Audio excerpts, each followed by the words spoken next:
दोस्तों, आज के इस क्लास में हम पढ़ने वाले हैं ज्योमेट्रिक मीन के बारे में। ठीक है, ज्योमेट्रिक मीन क्या होता है उसके बेस पे कुछ क्वेश्चंस को भी हम डिस्कस करने वाले हैं। क्लियर? चलिए आज का क्लास हम स्टार्ट करते हैं।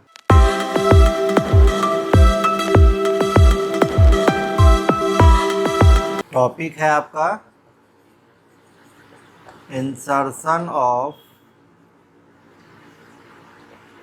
Geometric mean.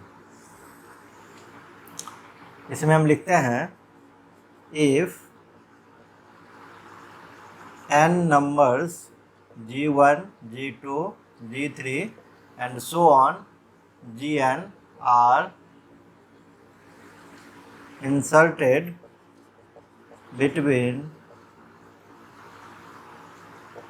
two quantities a and b such that a comma g1 comma g2 and so on gn comma b are in gp, then the numbers g1 g2 g3 and so on gn are called geometric mean. क्या लिखे हैं हम कि अगर मेरे पास n number है g1 से लेकर gn तक, उसको दो नंबर के बीच में a और b के बीच में हम इंसर्ट कर रहे हैं, और इंसर्ट कुछ इस ढंग से कर रहे हैं कि ये सीक्वेंस जो है a g1 g2 so on b ये gp में हो जाता है। ठीक है, तब इस सारे नंबर्स को जो हम n नंबर्स इंसर्ट कर रहे थे a और b के बीच में, उसको हम क्या कहते हैं? ज्योमेट्रिक मीन कहते हैं। क्लियर?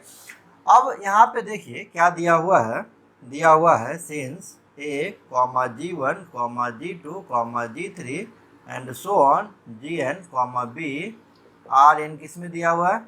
gp में दिया हुआ। ठीक है, तो ये कौन सा टर्म है gp का? पहला टर्म है, ये दूसरा टर्म है, ये तीसरा टर्म है, ये चौथा टर्म है, मतलब एक ज़्यादा आ रहा है ना। अगर 3 है तो इसको 4 कर रहे हैं, तो ये n होगा तो कितना हो जाएगा? n+1। और ये कौन सा टर्म हो जाएगा? n+2 टर्म हो जाएगा, है ना। तो b जो है ये आपका कौन सा टर्म है? n+2th term. क्लियर?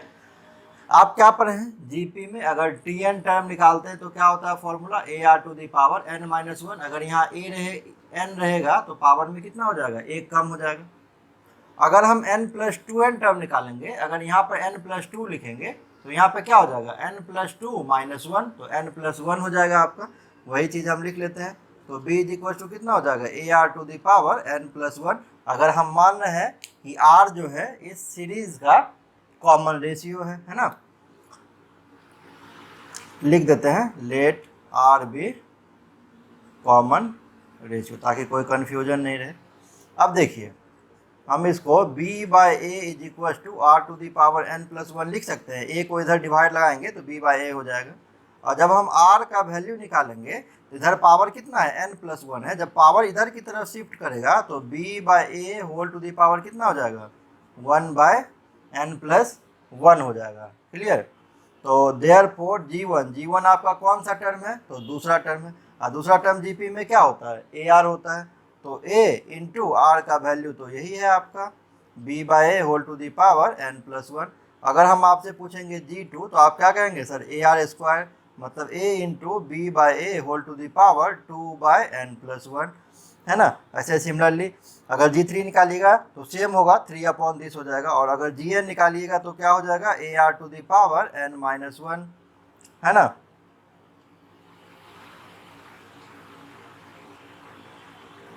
तो कितना हो जाएगा? a into b/a whole to the power, है ना, ar⁻n हो जाएगा ये। तो ये हो जाएगा n/n+1। ठीक है, चलिए इतना तो क्लियर होगा आपको, कोई दिक्कत नहीं है यहाँ। अब हम आपको कुछ पॉइंट बताते हैं नोट में। पहला पॉइंट, ठीक है, if single GM G is inserted between A and B then, ठीक है, हम एक GM इंसर्ट कर रहे हैं तो R का वैल्यू कितना हो जाएगा? आर के लिए हम क्या फॉर्मूला पढ़े हैं, B upon A whole to the power 1/n+1। N मतलब क्या है, नंबर ऑफ ज्योमेट्रिक मीन जो आप इंसर्ट कर रहे हैं। यहाँ और ए और बी के बीच में कितना ज्योमेट्रिक मीन इंसर्ट करें, सिंगल एक जीएम इंसर्ट करें, तो आर का वैल्यू कितना हो जाएगा, B upon A whole to the power 1/1+1। तो ये 1 कितना हो जाएगा, 2 हो जाएगा। क्लियर। देयरफॉर जी का वैल्यू कितना हो जाएगा, तो जी का वैल्यू सिंगल जीएम है तो ये सेकेंड टर्म है, तो ए आर, तो a into b by a whole to the power 1/2। और जब आप इसको सिंप्लीफाई करेंगे तो a into B to the power 1/2 है ना, ये पावर शिफ्टिंग है, a नीचे है तो a ऊपर की तरफ ले जाएंगे तो पावर -1/2 हो जाएगा, है ना। और बेस सेम तो पावर जुड़ जाता है, तो 1 -1/2 तो पावर कितना हो जाएगा, a टू द पावर 1/2 और b टू द पावर 1/2। कहने का मतलब हम कह सकते हैं √ab। अगर हम सिमिलरली आपसे कहें कि अगर हम 2 GM इंसर्ट कर रहे हैं, है ना, 2 GM, G1 and G2 are inserted between A and B, then क्या होगा, देन R का जो वैल्यू है कितना हो जाएगा, B/A whole to the power 1/n+1 है, तो n का वैल्यू इस केस में कितना होगा, 2 हो जाएगा, 2 GM इंसर्ट कर रहे हैं तो 1/2+1, तो ये हो जाएगा 1/3। थोड़ा सा और अगर आप इसको सिंप्लीफाई कर लें तो ये कितना हो जाएगा, b टू द पावर 1/3 और a to the power -1/3। Therefore g1 का वैल्यू कितना होगा, तो ये सेकेंड टर्म है ना, तो a इंटू आर का वैल्यू तो आप निकाल लें इतना, b to the power 1/3 into a to the power -1/3। Base same power जुड़ जाता है तो आप इसको कितना लिख सकते हैं, यहाँ पावर 1 है, यहाँ पावर -1 है, तो 1 -1/3 into B to the power 1/3। Calculation के बाद कितना आ जाएगा, ये a पर पावर 2/3 और b पर पावर 1/3। क्लियर। आप इसको चाहें तो कुछ यूँ भी लिख सकते हैं, a² b whole to the power 1/3। इसी तरीके से अगर हम g2 पूछेंगे तो कितना हो जाएगा, ar², है ना, तो a पर पावर 1 हो गया, और r² जब करेंगे तो यहाँ पावर 2/3, यहाँ भी 2/3 हो जाएगा, इधर स्क्वायर करेंगे तो इधर भी स्क्वायर हो जाएगा, तो b to the power 2/3 into a to the power -2/3। और जब आप सिंप्लीफिकेशन करेंगे, जैसे हम यहाँ पे एडिशन करे हैं, तो a पर पावर कितना बचेगा 1/3 और b पर पावर कितना बच जाएगा 2/3। तो आप इसको कुछ यूँ भी लिख सकते हैं, ab² whole to the power 1/3। Clear. तीसरा नंबर पॉइंट, अगर आप सारे को g1, g2, g3 so on gn को मल्टीप्लाई करेंगे ना, तो ये आ जाएगा √ab पर पावर n। क्लियर। आप करके अगर चाहें तो देख सकते हैं, n gm को इंसर्ट करेंगे, जैसे यहाँ सबको निकाले हैं ना, अगर सारे को आप मल्टीप्लाई करेंगे तो आपका यही आने वाला है √ab पर पावर n।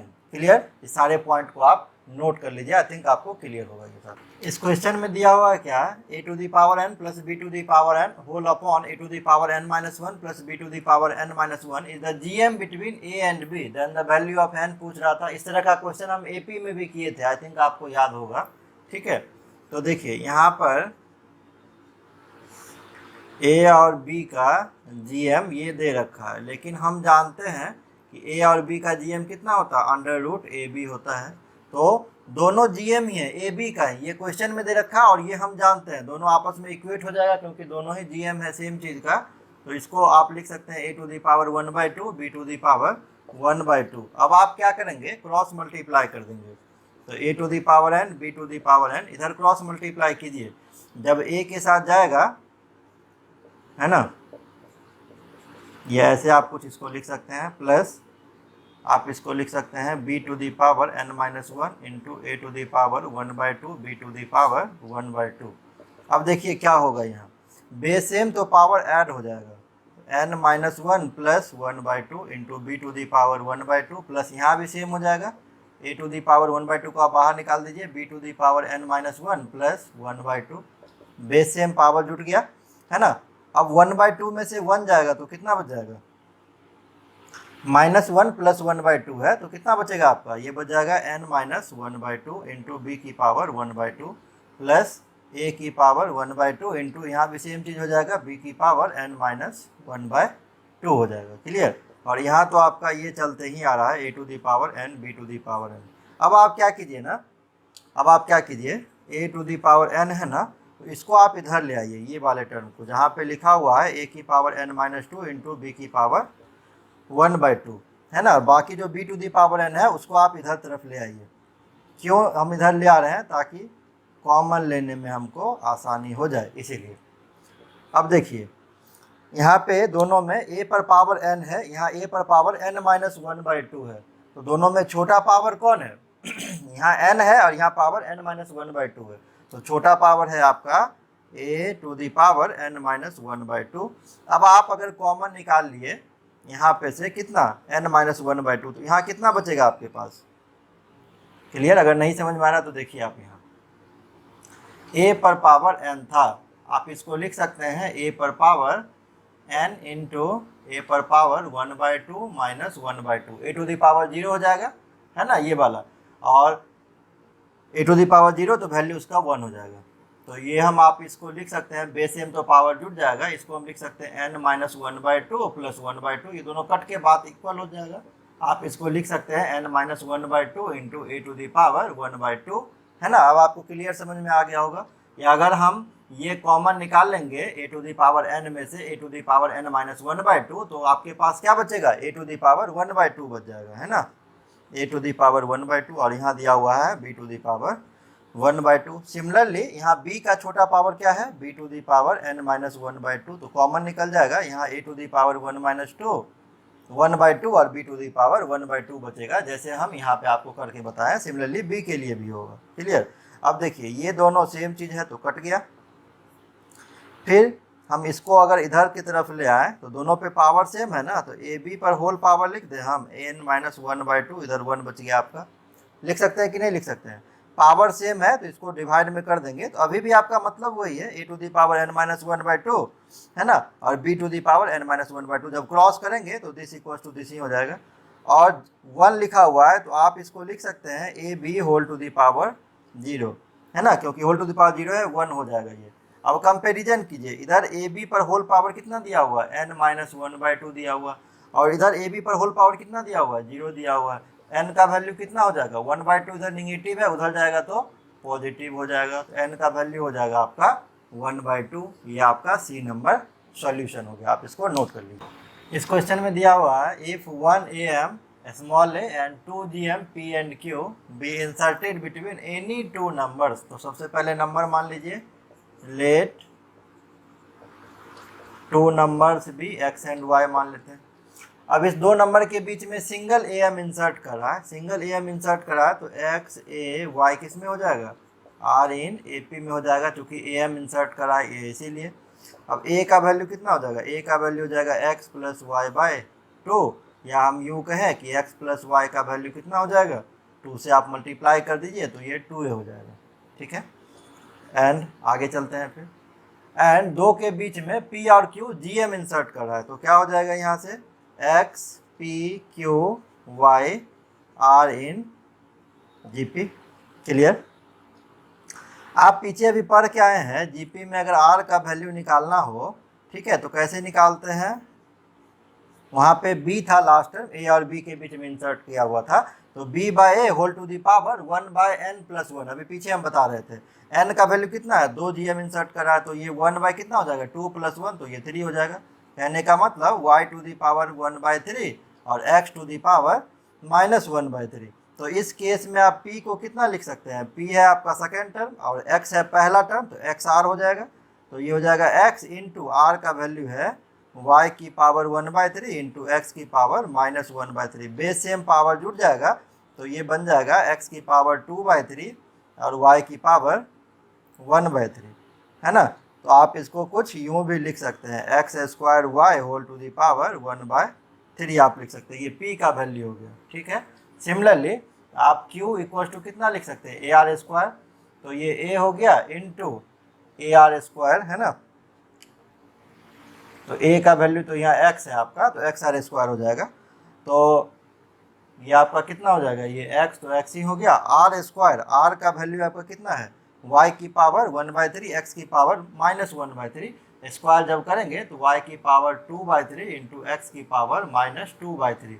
फिर बेस सेम पावर जब ऐड करेंगे आप, तो ये बन जाएगा x की पावर 1/3 और y की पावर 2/3। तो इसको आप लिख सकते हैं XY² whole to the power 1/3। Clear. Now आपसे क्या पूछ रहा है, then the value of PQ plus QQ। Now PQ plus QQ है ना, तो P का वैल्यू कितना है, P का वैल्यू है x² y whole to the power 1/3। इसका कह रहा है कि क्यूब कीजिए आप। सिमिलरली आप क्या कीजिए कि क्यूब का भी क्यूब कीजिए। तो ये 3 से 3 कट जाएगा, तो यहाँ क्या बचेगा x²y, यहाँ क्या बचेगा XY²। ठीक है। अब दोनों में अगर हम कॉमन निकाल लेते हैं तो x y कॉमन है, तो यहाँ से x बचेगा और यहाँ से y बचेगा। देखिए इस टाइप का आंसर है क्या, नहीं इस टाइप में नहीं है, ए का भी यूज किया हुआ, हर एक ऑप्शन में ए का यूज किया हुआ। अब आप चलते हैं ए पर, तो यहाँ पे क्या देख रहे हैं 2a का वैल्यू कितना है, 2a का वैल्यू है x प्लस वाई। तो x प्लस वाई के बदले 2a पुट कर देते हैं तो क्या हो जाएगा 2axy हो जाएगा, है ना। अब 2axy भी ऑप्शन में नहीं है। ठीक है, तो हम क्या बताए थे आपको, जीपी में क्या होता है, टर्म इक्विडिस्टेंट होता है। कहने का मतलब अगर आप x को y से मल्टीप्लाई करें या p को q से मल्टीप्लाई करें, दोनों आपस में इक्वल होगा, मतलब xy का मल्टीप्लिकेशन इक्वल टू pa का मल्टीप्लिकेशन भी होगा। तो आपका आंसर क्या हो जाएगा 2apq हो जाएगा, क्योंकि xy is equal to pq है ना। और ये किस ऑप्शन में दिया हुआ है, तो बी नंबर ऑप्शन में दिया हुआ है। ये आपका सॉल्यूशन हो जाएगा। क्वेश्चन में कह रहा है if 1 GM G and 2 AM A1 and A2 are inserted between two given quantities। सबसे पहले मान लेते हैं let two quantities be, a and b मान लेते हैं, या एक्स एंड वाई, आप कुछ भी मान लीजिए। अब इसके बीच में एक GMG इंसर्ट कर रहा है, तो AGB किस में हो जाएगा, RNGP में हो जाएगा, है ना। देयरफॉर G का वैल्यू कितना हो जाएगा, आप पहले पढ़ चुके हैं, √AB हो जाएगा। क्लियर। नाउ अब A और B के बीच में ये दो अर्थमेटिक मीन भी इंसर्ट कर रहा है, तो ये किस में हो जाएगा, RNAP में हो जाएगा। अब यहाँ B कौन सा टर्म है, पहला, दूसरा, तीसरा, चौथा, तो यह 4th टर्म है ना। मान लेते हैं कॉमन डिफरेंस D है, तो 4th टर्म कैसे निकालते हैं, first term plus A plus n-1 into D. ये TN का फॉर्मूला था, आई थिंक आपको याद होगा। TN का AP में फॉर्मूला क्या था, A plus n-1 into D, ये फॉर्मूला था। A पहला टर्म था, n नंबर ऑफ टर्म था, और D क्या था, कॉमन डिफरेंस था, है ना। तो यहाँ 4th टर्म पूछ रहा है, तो A प्लस 3D हो जाएगा। इत्तेफाक से पहला टर्म A ही दिया हुआ है आपका। अब D का अगर हम यहाँ से वैल्यू निकालें तो क्या हो जाएगा, D is equal to A को सबसे पहले इधर लाना होगा, A पॉजिटिव है, इधर आएगा तो निगेटिव, तो B माइनस A हो जाएगा होल अपॉन, है ना। D 3D का वैल्यू है तो 3 से भागा लग जाएगा, तो D का वैल्यू निकल जाएगा। तो देयरफॉर A1 कितना हो जाएगा, A1 कौन सा टर्म है, तो दूसरा टर्म है। दूसरा टर्म AP में क्या होता है, तो A प्लस D होता है, A प्लस ये हो जाएगा B minus A by 3। Solve कर लीजिए आप, 3 LCM है, तो ये कितना हो जाएगा 3A plus B minus A, तो ये आपका हो जाएगा 3A माइनस A, तो 2A plus B bye 3। Similarly जब आप A2 निकालेंगे तो क्या हो जाएगा, A प्लस 2D हो जाएगा, तो A प्लस 2D, तो 2 into B minus A by 3। Solve कर लीजिए इसको भी आप, तो ये हो जाएगा 3A plus 2B minus 2A whole upon 3। 3A में से 2A चला गया, तो A प्लस 2B बाय 3 किसका वैल्यू हो गया, A2 का वैल्यू हो गया। नाउ आपसे पूछ रहा है 2A1 माइनस A2, तो 2A1 minus A2 into 2A2 minus A1, 2A2 minus A1। Clear. तो 2 और A1 का वैल्यू निकला 2A plus B by 3, 2A plus B by 3 minus A2, तो ये आपका कितना है A plus 2B by 3 into 2A2, तो 2 into A plus 2B by 3 minus A1, तो A1 का वैल्यू है 2A प्लस B बाई 3। आप इसको सॉल्व कर लीजिए। जब आप सॉल्व कीजिएगा तो LCM टोटल का कितना आ जाएगा, पहले वाला का भी LCM 3 आ जाएगा, तो यहाँ पे सॉल्व कर लीजिए। 4A plus 2B minus A minus 2B into ये कितना आ जाएगा, इसका भी LCM 3 है, 3 आप एलसीएम ले लीजिए, ये आ जाएगा 2a plus 4b, 2a plus 4b minus 2a minus b minus 2a minus b। Clear. तो यहाँ से हम क्या देख रहे हैं, 2b प्लस में 2b माइनस कैंसिल आउट हो जाएगा, यहाँ 2a minus 2a plus cancel out हो जाएगा, 4a माइनस a तो कितना हो जाएगा 3a, 3a अपॉन 3, तो यहाँ से कितना बचा, सिर्फ a बचा। 4b माइनस b तो 3b, 3b अपॉन 3 तो ये b बच गया, ये कितना आ गया ab आ गया, है ना। अब देखिए ab तो है ही आंसर में नहीं, तो यहाँ से अगर हम क्या करें, दोनों तरफ स्क्वायर कर दें तो जी ए स्क्वायर इक्वल टू क्या आ जाएगा, अंडर रूट खत्म हो जाएगा ए बी, और ए बी को हम क्या लिख सकते हैं, जी ए स्क्वायर, तो ये जी ए स्क्वायर लिख दिया, और जी ए स्क्वायर ऑप्शन नंबर सी में प्रेजेंट है, तो ऑप्शन नंबर सी आपका सॉल्यूशन हो गया। आप इसको नोट कर लीजिए अच्छे से। इस क्वेश्चन में कह रहा है A1 and A2 be 2am and G1 and G2 be 2gm between A and B, then A1 plus A2 upon G1 plus G2 is equal to what. आपको हम पढ़ाए होंगे, आपको याद होगा कि अगर दो क्वांटिटी के बीच में A1, A2 so on AN और B हम GM इंसर्ट कर देते हैं, तो A1 plus A2 plus A3 and so on AN का जो वैल्यू है ये N इंटू सिंगल AM के इक्वल होता है। क्लियर। यही बात, ये पहली बात होगी। दूसरी बात हम G1 में पढ़ाए थे आपको, कि अभी तुरंत पढ़ाए हैं, A G1 G2 GN comma B, है ना, A और B के बीच में N GM है, देन इसका जो मल्टीप्लिकेशन है G1 G2 GN का, ये under root AB whole to the power N के इक्वल होता है। क्लियर। इसको याद रखिए आप। देखिए ये क्वेश्चन आपका यहीं से पूछा हुआ है ना, ये क्वेश्चन जो है यहीं से कॉन्सेप्ट से यूज किया हुआ है। देन आपसे क्या कह रहा है, A1 प्लस A2, A और B के बीच में सिर्फ इंसर्ट कर रहा है ना, तो कितना नंबर है टोटल, आप ऐसे लिख लीजिए सबसे पहले, A, A1, A2, B किस में हो जाएगा, R इन AP में हो जाएगा। देयरफॉर A1 प्लस A2 का वैल्यू कितना होगा, अगर यहाँ N है तो N into A plus B by 2, यहाँ कितना है, दो ही नंबर है, तो 2 into A plus B by 2, ये 2 से 2 कैंसिल आउट हो गया, तो A प्लस B हो गया। Clear. And A G1 G2 B are in किस में, GP में दिया हुआ, 2 GM इंसर्ट का G1 G2, तो सारे का मल्टीप्लिकेशन रूट AB पर पावर N जानते हैं, यहाँ दो ही है, तो देयरफॉर G1 G2 का वैल्यू कितना हो जाएगा, तो अंडर रूट AB, दो ही है तो पावर 2 हो जाएगा, अंडर रूट AB का स्क्वायर, तो ये कितना हो जाएगा, AB हो जाएगा। सो आपसे पूछ क्या रहा है, A1 plus A2 upon G1 G2 का वैल्यू, A1 प्लस A2 का वैल्यू आया A प्लस B, और G1 G2 का वैल्यू आया है AB, है ना। तो ये किस ऑप्शन में प्रेजेंट है, ये ऑप्शन नंबर सी में दिया हुआ है, तो ऑप्शन नंबर सी जो है आपका सॉल्यूशन हो जाएगा। क्लियर। ये आपको आई थिंक समझ में आ गया होगा, आप इसको नोट कर लीजिए। और चलते चलते मेरा वीडियो अगर आपको अच्छा लग रहा है तो प्लीज़ चैनल को लाइक एंड सब्सक्राइब जरूर करके जाइएगा। मिलते हैं नेक्स्ट वीडियो में। Thank you.